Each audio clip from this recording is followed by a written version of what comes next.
在地新闻继续来看，咱的政府正式用台澎金马个别关税领域这个名称送件申请加入到跨太平洋伙伴全面进展协定 CPTPP。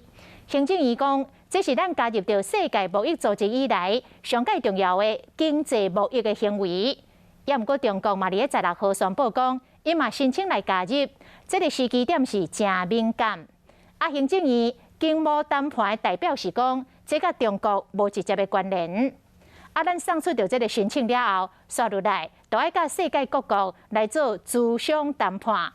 未来是毋是会因为安尼开放到日本福岛5关的食品进口台湾，嘛将做焦点。现在水到渠成，我们正式提出申请。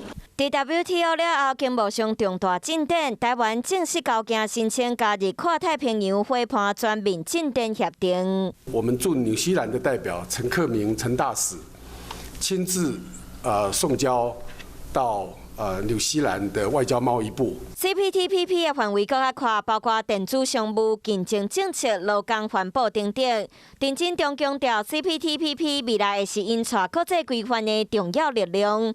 不过，赶伫这个时间点申请，敢是受到中国16号嘛宣布申请加入的影响？中国大陆他提出的时间点是他有他的考虑。我想这2个案子并没有这个直接的关联。现在无论是想加入这个必要性，或者是这个时间点的选择上，都是非常重要，就是正确的。这摆同款以台澎金马个别关税领域做申请的名称，希望减少争议。交件了后，刷落来要和各会员国分别磋商谈判。针对美国欧盟已经开放的日本福岛5关吃食品，嘛变做大家关心的焦点。假如日方提出这个问题的话，我们当然需要去面对、去处理。